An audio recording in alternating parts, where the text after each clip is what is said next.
لبنان کا جو مسئلہ ہے نا، ہم یہ سمجھ رہے تھے کہ اتفاقی واقعہ ہے، وہ ایک روسی ہے، قبر سے اس نے جہاز خریدا تھا، تنخواہیں بر وقت ملتی نہیں تھی، سٹاف چلا گیا، لیکن بڑے عرصے سے وہ وہاں پر اچھا وہ پھر وہ اپنا موزمبیق اسے جانا تھا اور ان سے کہا گیا کہ بیروت سے کوئی لوہا اس میں لا دیں. یہ ساری کہانی بہت پراسرار ہے.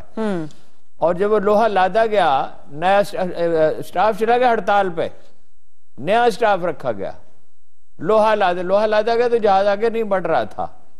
انہوں نے کہا آپ نے تو فیس ہی ادا نہیں کی، پہلے بھی ایک بار کی.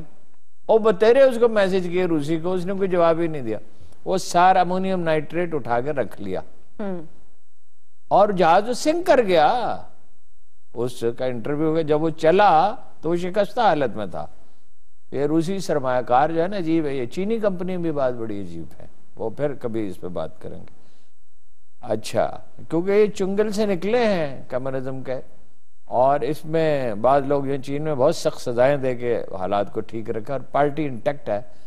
روس میں بھی بہت سختی کی گئی ہے اس کی وجہ سے، ورنہ تو مطلب یہ ہے کہ روس میں صورتحال بہت خراب تھی. کبھی آپ کو بتاؤں گا، اس پہ بات کریں گے. پھر دیکھیے، اس کے پیچھے اسرائیل ہو سکتا ہے اور امریکہ ہو سکتا ہے. اور یہ لبنان کے اندر جو صورتحال بنے، جی یہ جو بھائی ان کا تو بچا ہی کچھ نہیں. ان کے پاس بندرگاہ ہی ہے نا، ان کے پاس 2 سورسز آف انکم ہے. بندرگاہ $15 بلین کی آمدن تھی. چھوٹے سا ملک ہے.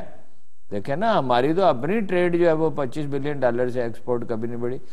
اور جو لیبنانی ہیں جو دوسرے عرب ملکوں میں یا یورپ میں کام کرتے ہیں، ایک تو ریسٹورنٹ آپ کو پتہ نا کہ دنیا میں سب سے زیادہ لیبنانی پسند کیے جاتے ہیں. یہ خاص کھانا ہے جو صدیوں میں ڈیولپ ہوا ہے. یہ کون لوگ ہیں واللہ لیبنانی جو ہیں؟ کون ہے؟ یہ سلطنت روم کا حصہ تھے، جس کا کیپٹل ترکی تھا اس وقت، جسے سلطان محمد فاتح نے. اور یہ صلیبی جنگوں میں جو لوگ یہاں آئے اور یہاں رہ گئے، یہ ان کی یادگار ہے. ٹھیک ہے نا. یہ وہ جگہ ہے جسے کبھی صلاح الدین نے آزاد کرایا تھا. اور ایک یہ فرانسیسی کالونی رہا ہے. اور فرانسیسی جنرل جب دمشق پہنچا، وہاں بھی گیا تھا، تو اس نے صلاح الدین کی قبر کو ٹھوکر ماری اور کہا صلاح الدین اٹھو، ہم پھر آ گئے. اب کوئی صلاح الدین نہیں ہے. اب یہ غنیمت ہے کہ مہاتیر محمد موجود ہیں اور رضوان موجود ہیں. ہمارا حال تو یہ ہے 73 سال سے کہ بھیک کا ہاتھ پھیلائے ہوئے بیٹھے ہیں. مہاتیر کے پاس جب گیا عمران خان، تو اس نے اس سے کہا، وہ شہر سے دور ایک بڑے خوبصورت گھر میں رہتا ہے.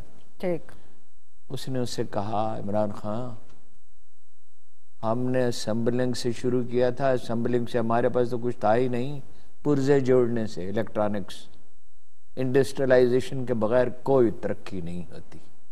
آج کی دنیا میں معاشی ترقی کا مطلب وقت کی ضرورت ہے، اس پہ کوئی توجہ نہیں دی. عمران خان نے ان سے کہا مگر اچھی عدالتیں ہونی چاہیے. اس نے کہا عدالتیں تو ہونی ہی چاہیے اچھی، مگر وہ ایک فادرلی فگر ہے. دیکھیے مثلاً اس نے ایک دن وہ جا رہا تھا، اس نے کپڑے لٹکتے ہوئے دیکھا بالکنی پہ. اس نے کہا بالکنی پہ کپڑے نہیں لٹکنے چاہیے، کوئی مناسب بندوبست کرو. جو خاص طور پہ یہ خواتین کے ملبوسات ہیں، اس کی نمائش اس طرح، یہ بیڈ ٹیسٹ ہے. یا اس نے کہا کہ یہ میرے سننے میں آیا کہ لان جو ہے اس میں کیڑے ہوتے ہیں تو یہ تو بڑھ جاتے ہیں، یہ تو خرابی صحت کا باعث بنیں گے. تو حکم نافذ کیا، ایگزیکٹو آرڈر کے ساتھ اس کو روک دیا. لیبنان میں اگر خرابی ہو، لیبنان کیوں ٹارگٹ ہے؟ حزب اللہ کی وجہ سے. اس لیے کہ حزب اللہ ایک بہت دشوار گزار علاقہ ہے. اسرائیل اسے پتہ نہیں کر سکتا اس علاقے کو. ان کے لوگ بہت موٹیویٹڈ ہیں. اسلحہ اسی بندرگاہ سے انہیں جاتا تھا. تو یہ بھی ایک بڑی وجہ بنی. یہ بڑی ایران پہ بھی دباؤ، انوالو ہو سکتے ہیں، ایران پہ بھی دباؤ ڈال. مثلا دیکھیں رمزی کلارک ایک وہ ہے اخبار نویس ہے، مشہور، ویری فیمس امریکہ میں. تو وہ کہتا ہے کہ میں گیا پینٹاگون، تو مجھے انہوں نے بتایا، یہ 2001-2 کی بات ہو رہی ہے، کہ عراق پہ حملہ کیا جائے گا. میں بڑا حیرت زدہ ہوا کہ عراق میں کیا ایسی چیز ہے کہ حملہ کیا جائے گا. مگر اس سے پہلے افغانستان پہ کر دیا، پھر عراق پہ کر دیا. سیریا بھی ٹارگٹ تھا، اور ایران پہ بھی اس نے کہا کہ مجھے بریف کیا، مجھے کہا گیا کہ ایران پہ بھی حملہ کیا جائے گا. اس لیے کہ جنگوں کے بغیر امریکی معیشت نہیں چلتی، ایک وجہ یہ ہے۔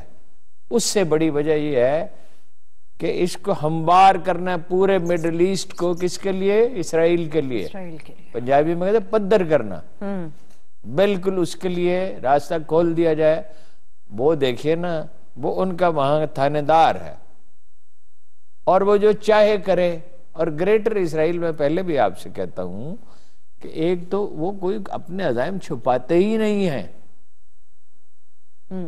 اور دوسری بات یہ ہے کہ قومیں جب کمزوری کا مظاہرہ کرتی ہیں تو پھر یہی ہوتا ہے۔ دیکھیے انہوں نے تو اسرائیل بعض معاملات میں ساری دنیا سے آگے نکل گیا، ان کے جو نوبل پرائز ہیں وہ عالم اسلام سے 10 گنا ہیں، اس لیے کہ زندگی ثمربار ہوتی ہے، نتیجہ خیز کامیاب ہوتی ہے ریاضت سے، مشقت سے، اور یہ سائنس کا عہد ہے، اور خدا نے روکا نہیں ہے سائنسی علوم حاصل کرنے سے۔